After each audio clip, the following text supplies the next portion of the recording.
time with you. My name is Sue Leeson. I'm a senior justice on the Oregon Supreme Court. John? I'm John Deloach. I'm the senior staff attorney for the South Carolina Association of Counties. Terrific. Beth?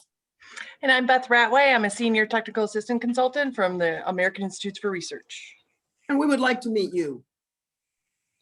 Hi, judges. We are the Unit 2 representatives from Wauwatosa East High School representing the Wisconsin Wildcard. We are coached by Mr. Taylor McDaniel, and my name is Lauren Wunderlich, and I am joined alongside Anya Rampt, Annie Schiller, Nathan Foley, and Alex Joseph. Terrific. All right. We are doing question 1 in Unit 2. So I will now read. What were the major disagreements among the 55 delegates during the Constitutional Convention in Philadelphia, and how were they resolved? What issues, if any, were not resolved, and what were the consequences? What changes, if any, should be made to the Constitution? We look forward to hearing from you. German Chancellor Angela Merkel once said, quote, "When it comes to human dignity, we cannot make compromises," end quote. As the framers said about fixing the Articles of Confederation, they're faced with many conflicting viewpoints. Delegates were sent with mandates to compromise in the best interest of their states, leading to conflict between opposing agendas. Nevertheless, they were able to negotiate a multitude of compromises that created a constitution and built to be an adaptable framework that would endure challenges presented to a rapidly developing nation. Some compromises, such as the Great Compromise, have proven the test of time, while others have fallen short, specifically in the instance of slavery. Seeing an opportunity to gain political power, Southern states called for a constitutional provision for all people, including slaves, to be counted towards representation. In order to satisfy the Southern delegates, the Three-Fifths Compromise was created. The only other significant action that was taken concerning the institution of slavery was the 1808 clause, indicating the delegates' negligence. According to Cato Smith's essay, this action served only to establish slavery. In contrast, foreign policy was triaged as an issue to be addressed immediately due to its lack of facilitation under the Articles of Confederation. Delegates Gary, Butler, and Morris wanted this power to be vested in Congress unilaterally.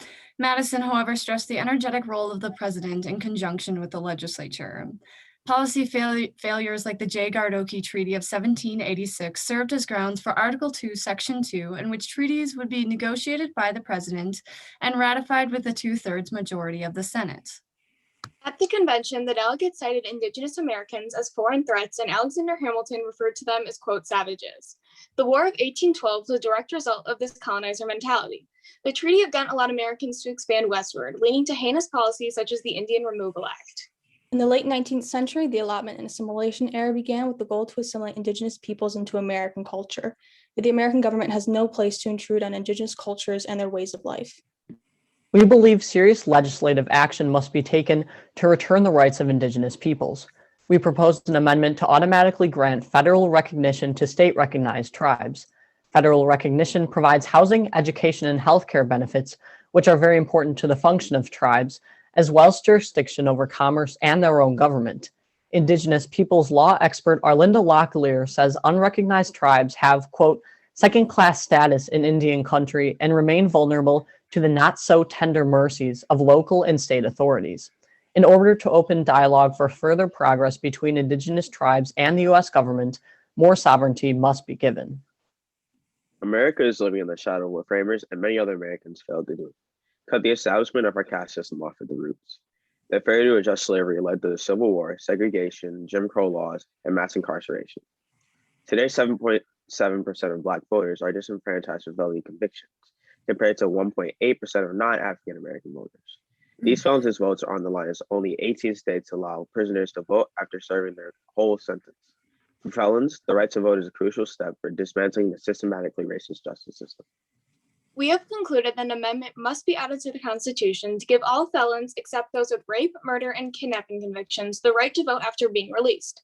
Discriminatory felony disenfranchisement laws have been counteracted for years, yet there is plenty of progress to make. Our proposal within a subsection of the 14th Amendment's Clause 2 would clarify the phrase, quote, except for participation in rebellion or any crime, end quote. Hundreds of years later, our systems of representation still muffle Black and Indigenous voices, a problem stemming from the framers' inaction. Issues not addressed at the Constitutional Convention and compromises that hurt minorities must be acknowledged to reform our nation's values and change to secure life, liberty, and the pursuit of happiness for all. This concludes our statement, and we are now ready for your questions. Terrific. Thank you very much. Beth, would you like to start? Sure. Thank you. I'd like to go with your two amendments. Is the amendment process the way to go to make these changes? Did you choose the amendment process for a reason, and is it the right way to go, or are there inherent challenges to the amendment process? So I would say that there are many inherent challenges to the amendment process. Under the Articles of Confederation, Article 13, all states needed to ratify amendments to make changes. And now under our current constitution in Article 5, 3/4 of states need to be approved to pass an amendment. But I feel like the amendment process is very difficult. And while we propose this amendment, there are clear challenges, and it's very possible that our amendments wouldn't pass. Along with the fact that over time, when John Dewitt said in Dewitt 2, an anti-federalist paper, it was stated that to get 3/4 of states to be on board with a certain topic as to creating amendments, it would be near impossible for us to accomplish that. Typically, we propose that states continue action first before we even see an amendment, or possibly, say, a Supreme Court case that establishes that felony disenfranchisement is not okay if we're looking towards that one in the 14th Amendment. We've seen many other cases in different countries, for example, August v. Electoral Commission in South Africa, where they established directly right there and then that felony disenfranchisement for any prisoners, even if they're within a prison itself, is not right. So it doesn't mean there necessarily has to be an amendment. John? All right. If you're saying that the amendment process is cumbersome, is it time then for a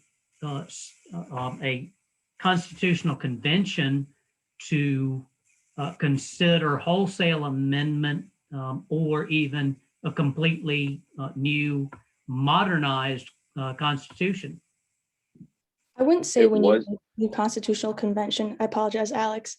In Federalist 85, Alexander Hamilton says that 3/4 is necessary to remove any chance of national authority so that they wouldn't be able to encroach on state rights.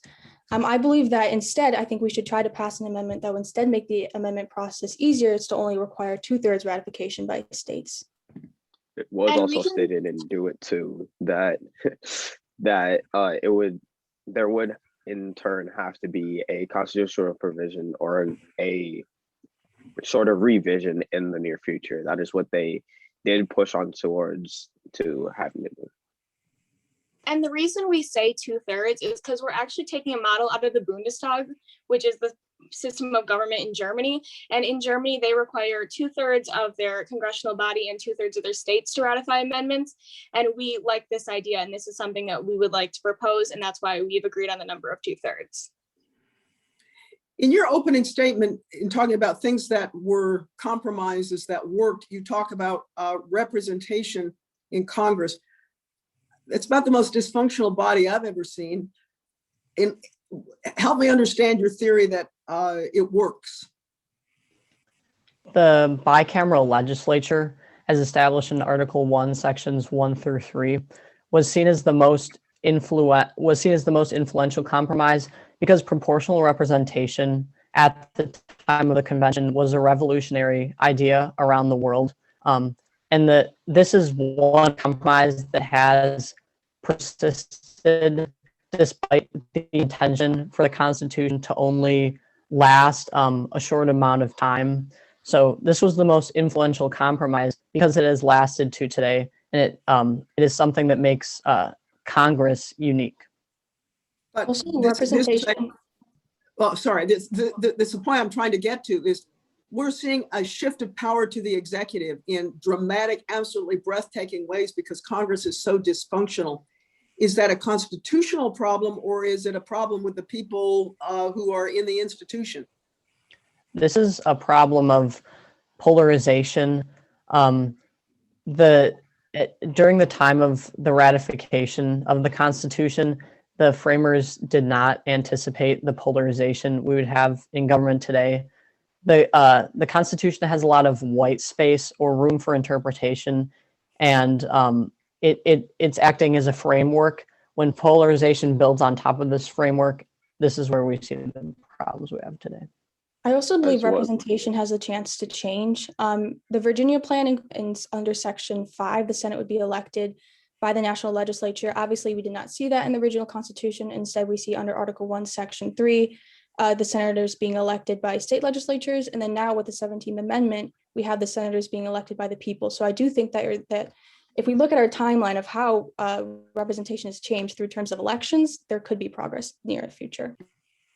As well as the fact that stated in Federalist 70, quote, an energetic executive is completely and utterly useless unless backed up by a Republican form of government. And that is seen in Article 4, Section 4 of the Constitution, where a Republican form of government is enforced and supplied. Beth? Gotta unmute. So I appreciate this conversation. I want to press a little bit more. In terms of those compromises that you were talking about in your opening presentation, and you said they proved the test of time, and we were just unpacking one. Have any of them not proven the test of time? The compromises that they made, and I know you talked about the slavery and so on, but some of the ones that worked at the time, have we had complications with some of them as we've evolved in terms of going through what we have? For sure, we've definitely had issues with Indigenous American sovereignty. So under Georgia v. Cherokee Nation, we see that they are domestic dependent nations, but their sovereignty has been kind of a battle throughout the course of our history. We have the Oliphant v. Suquamish tribe, which talks about state jurisdiction in criminal matters, and then there's the Major Crimes Act. And I think Indigenous nations are really struggling with trying to find a balance between federal jurisdiction, state jurisdiction, and then the relationship between tribal jurisdiction. And then in addition to that, the 1808 clause clearly proved to be an inadequate compromise at the time. While it not only led to the Civil War, it was just putting off the problem of slavery and establishing more of a domestic slave trade. And one can question that even though they made this decision to make a compromise, if it was even worth it, considering less than 100 years later, it led to a civil war. Also, when it comes to the 3/5 clause that we see in Article 1, Section 2, things like that, where it was meant to be a compromise when it comes to representation in the House of Reps, that eventually just led to Southern states feeling more power, feeling like they're receiving more power, because the whole point of that was Pierce Butler wanted for the Southern states to have more people within there. And it was all based on we have more wealth and therefore we get more representation. And so we can lead to different ideas that build up to the South actually seceding because they felt as though they needed it. Under your proposed constitutional amendment, It's how time. would... Well, Thank you so much. Thank you, students, so much. Wonderful job. And judges, we do have some time for some feedback. Sue, you want to go first? John, go ahead if you'd like to. Let me say, I thought your presentation was very good. That you were able to apply certain constitutional principles well. The reasoning on some of the failures, and particularly your idea of the present day in the kind of living through in the shadow of the failures of the original framers. I thought that was very good. I do want to push you a little bit on looking at some of the disadvantages of what you would propose in terms of amendments. Also look at just what are the issues with amending the Constitution. And I think y'all did particularly a good discussion of what it takes to get 3/4 support. I mean, that's almost an impossibility. So that was why I sort of got you to think about, is it time for a complete new look at the Constitution as a whole?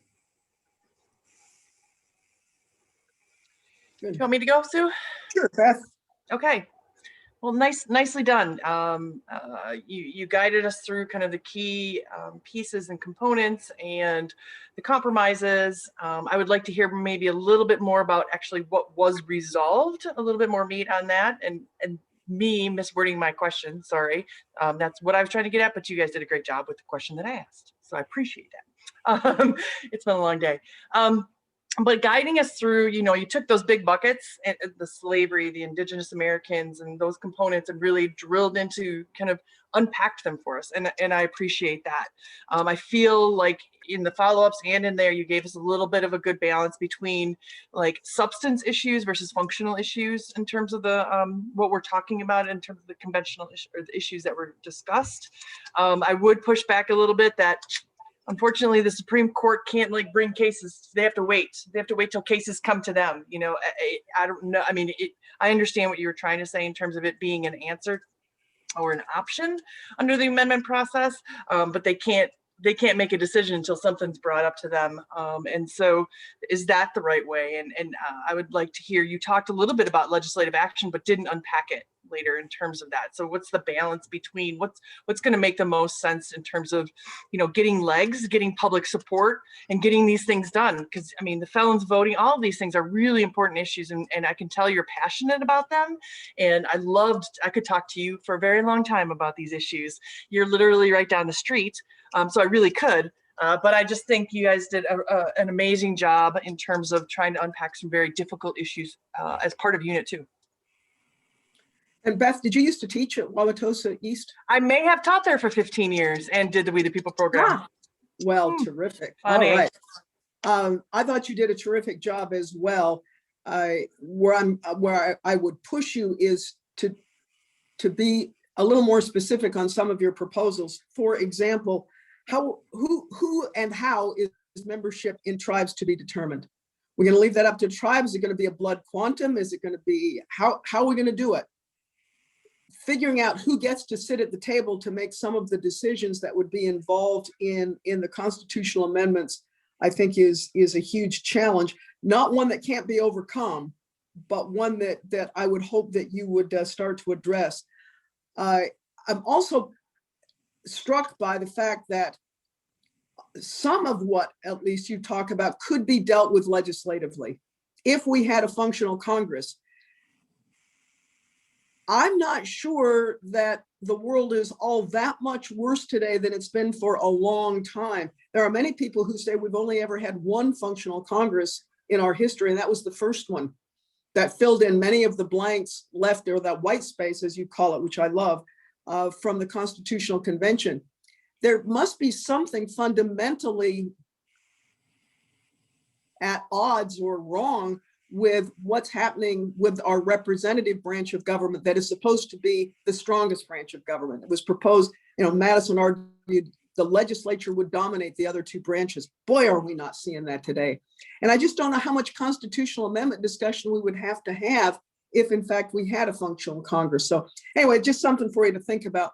A wonderful presentation, and your engagement with these issues is just admirable. So thank you so much.